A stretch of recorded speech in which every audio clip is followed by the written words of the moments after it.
So ఆ సభకు వచ్చినటువంటి సభ జరిగిన రోజు మీరు కేటీఆర్ గారిని, హరీష్ రావు గారిని, మిగతా సీనియర్ లీడర్స్ అంతా ఇదే ఇంటికి మధ్యాహ్నం భోజనానికి ఇన్వైట్ చేశారు. ఆ క్రమంలో మళ్ళీ సభకు వెళ్తున్న క్రమంలో కాంగ్రెస్ పార్టీకి సంబంధించిన విద్యార్థి సంఘం నాయకులు కోడిగుడ్డు టమాటాలు వేసారు కాన్వాయ్ మీద.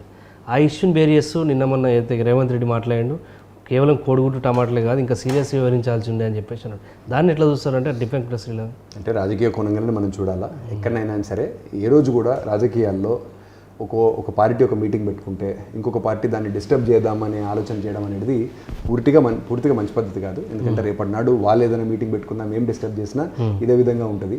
కాబట్టి ఎక్కడనో 2-3 పిల్లలు వయసులో చిన్నవాళ్ళు పొరపాటున వాళ్ళలో కొంచెం ఉద్రేకాన్ని లేకపోతే వాళ్ళని ఆవేశాన్ని కొంచెం రెచ్చగొట్టినట్టయితే ఏముంది, అక్కడక్కడ చిన్న చిన్న ఇష్యూస్ జరుగుతూనే ఉంటాయి. కాబట్టి వాటిని మేము పెద్దగా అంత సీరియస్గా తీసుకోవట్లేదు. మా ప్రయత్నంలో సిన్సియారిటీ ఉందా లేదా, ఎందుకంటే రాష్ట్ర ప్రయోజనాల కోసం అని చెప్పేసి మేము సభ తలపెట్టి దాని గురించి మేము ప్రజలను దాన్ని ప్రిపేర్ చేసి వాళ్ళని మోటివేట్ చేస్తూ ఉంటే ఇట్లా చిన్న చిన్న ఇబ్బందులు పెట్టడం అనేది మంచి పద్ధతి కాదు, రాజకీయాలకు కూడా మంచిది కాదు. ఆ రోజు మీటింగ్ రోజు కూడా మరొకసారి మీ కంచెల బ్రదర్స్కు గుత్తా ఫ్యామిలీకి వైరం బయటపడింది. మీరు ఇచ్చినటువంటి మధ్యాహ్నం భోజనంలో డిన్నర్ అంటే లంచ్లో కంచెల బ్రదర్స్ రాకపోవడం, వాళ్ళు సపరేట్గా భోజనం అరేంజ్ చేయడం ఎంత కూడా కొంచెం క్లాషెస్ ఉంది అనేటువంటి అది పూర్తిగా మీడియాలో వచ్చిన సృష్టి తప్ప దాంట్లో వాస్తవం లేదండి. ఎందుకంటే భూపాలన్నతో కూడా నేను పర్సనల్గా మాట్లాడడం జరిగింది. ఆయన జిల్లా వ్యాప్తంగా కార్యకర్తలు, రాష్ట్ర వ్యాప్తంగా నాయకులందరూ కూడా వస్తున్నారు. సో వాళ్ళ ఆధ్వర్యంలో వాళ్ళకు దగ్గర లంచ్ పెట్టడం జరిగింది.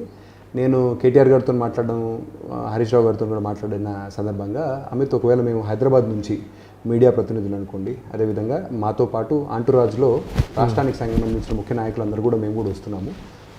సో మీరు కూడా ఎక్కడన్నా మాకు అరేంజ్ చేయండి అంటే మంచిదన్నా, నేను మా ఇంట్లోనే ఆతిథ్యం ఇస్తాను. పక్కనే పోలీస్ ఆడిటోరియం కూడా ఉంది కాబట్టి మీడియా వాళ్ళకైనా సరే ఎవరికైనా సరే రెండు కూడా పక్కనే ఉంటాయి కాబట్టి ఫెసిలిటీ సరిపోతుంది అనే బేసిస్ మీద నేను వాళ్ళకి చెప్పడం. ఈ లోపటే భూపాలన్న కూడా తను కూడా ఒక అరేంజ్మెంట్ చేయడం, ఇది ఆయన నాకంటే ముందే అరేంజ్మెంట్ చేసిన మాట మటుకు వాస్తవం. దాంట్లో ఆయనను కూడా తప్పుపట్టేదానికి లేదు. ఇది ఎంతసేపటికి మీడియాలో వాళ్ళకి ఎక్కడన్నా గ్యాప్ కనబడితే అది పెద్దది చేసి మీ గ్యాప్ ఉందని చెప్పేసి మేము అంటే ఆ రోజున్న సిచ్యువేషన్ బట్టి అది అట్లా క్రియేట్ అయింది తప్ప దాంట్లో వాస్తవం లేదు. అంటే చాలామంది ఎక్స్పెక్ట్ చేశారు ఉరుమడ్లకు చెందిన అటు కంచెల బ్రదర్స్ ఇటు గుత్తా ఫ్యామిలీకి సంబంధించి వైరం నడుస్తూనే ఉంది, అది కాస్త బయటపడ్డది. ఇప్పుడు చివరకు ఎంపీ టికెట్ విషయంలో మాజీ ఎమ్మెల్యే భూపాల్ రెడ్డి తన అన్న కోసం ప్రయత్నం చేస్తుండు.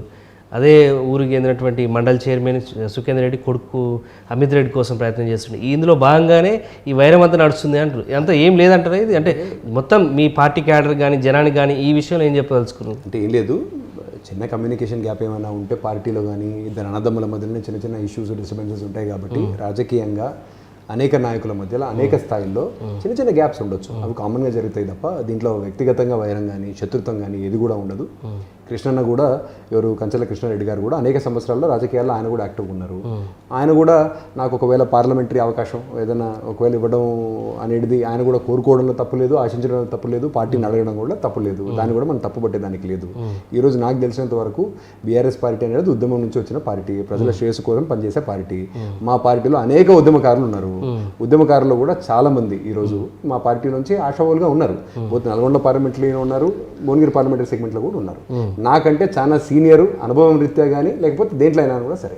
కాకపోతే అంతిమ నిర్ణయం పార్టీది కాబట్టి పార్టీ నిర్ణయానికి తగ్గట్టుగా మేము పనిచేస్తాం తప్ప ఆశావాళ్ళకు మటుకు మా పార్టీలో ఏ విధమైన కొద్దులు లేదు. ఇంకోటి ఏంటంటే బీఆర్ఎస్ పార్టీ అయిన తర్వాత కాంగ్రెస్ పార్టీ అధికారం రాగానే మీ నాన్నగారికి ఉన్నటువంటి సన్నిహిత సంబంధాలతోటి రేవంత్ రెడ్డి గారు కూడా మీకు బంధువు అవుతారు అన్నటువంటి ఒక ప్రచారం జరుగుతుంది. ఈ నేపథ్యంలో గుత్తా ఫ్యామిలీ అంతా కాంగ్రెస్ పార్టీలో జాయిన్ అవుతుందని ఒక ప్రచారం జరిగింది.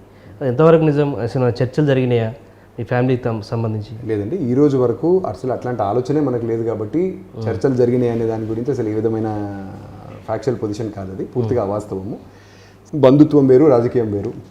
ఈరోజు ఇద్దరు అన్నదమ్ములే వేరే వేరే పార్టీలు ఉన్నప్పుడు, తండ్రి కొడుకులే వేరే వేరే పార్టీలు ఉన్నప్పుడు ఎవరి ఆలోచనలు ఎవరి అభిప్రాయాలు వాళ్ళకు ఉంటాయి కాబట్టి ఎవరి పార్టీల్లో కోసం అని చెప్పేసి శ్రేయస్ కోసం అని చెప్పేసి వాళ్ళు పనిచేయచ్చు, దాంట్లో మనం తప్పకొట్టేదానికి లేదు. కానీ మనకు ఈ రోజుకు వేరే పార్టీ గురించి కానీ ఇంకేదో వేరే ఆలోచన చేద్దామనే ఆలోచన కానీ మనకు ఏవి కూడా అంటే మీ సొంత బాబాయ్ కూడా కాంగ్రెస్ పార్టీ అభ్యర్థుల కోసం పనిచేసిండు గుత్తా జితేందర్ రెడ్డి అనేది ఒకటి ఉంది. లేదండి, ఈ రోజు కాంగ్రెస్ పార్టీలో ఉండా బీఆర్ఎస్ ఈ రోజు వరకు తను కాంగ్రెస్ పార్టీలో లేరు, బీజేపీలోనే మన బీఆర్ఎస్లోనే ఉన్నారు.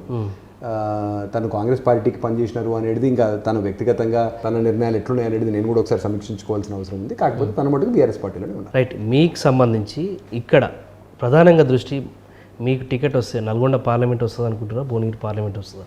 ఒకవేళ నల్గొండ పార్లమెంట్ వస్తే మీరు ఏదైతే వారసత్వంతో వస్తున్నారో ఇక్కడ కూడా కాంగ్రెస్ పార్టీకి సంబంధించి ప్రధానంగా జానారెడ్డి అంటారు, ఒకవేళ లేకపోతే ఆయన పెద్ద తనయుడు కొడుకు రఘువీరెడ్డి అంటారు. రఘువీరెడ్డి వెనక ఒక సెట్ ఉంటుంది, లేకపోతే జానారెడ్డి మీకు పోటీదారు అయితే ఎట్లుంటుంది?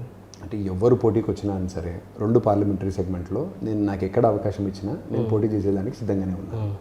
ఒకవేళ నల్గొండలో జానారెడ్డి గారి పెద్దలు ఎక్స్పీరియన్స్ ఉంది, తనకు ఉండే అడ్వాంటేజెస్ తనకు ఉంటాయి. నేను యువకుణ్ణి, నా అపీల్ డిఫరెంట్గా ఉంటుంది. నేను కూడా ప్రజలకు చొచ్చుకొని పోయే ప్రయత్నం నేను కూడా చేస్తాను. కాబట్టి ఏ స్థాయిలో ఎవరు ప్రత్యర్థిగా వచ్చినా కూడా సరే నేను నా ప్రయత్నం మటుకు 100% సిన్సియారిటీతోని కమిట్మెంట్ తోటి ప్రజలకు వెళ్తాను. మా పార్టీకి సంబంధించిన లక్ష్యాలను నాకు ఒకవేళ అవకాశం ఇస్తే నేను ఏం చేయగలుగుతాను అనేది ప్రజలకు వివరిస్తాను, వాళ్ళను ఓట్లను అభ్యర్థిస్తాను. ఇక గెలుపోవటంలో అనేవి రాజకీయంగా అవి ప్రజల చేతుల్లో ఉంటాయి కాబట్టి అంతిమ న్యాయ నిర్ణేతలు వాళ్ళే కాబట్టి ఆ ఫలితం గురించి వెయిట్ చేయాల్సింది.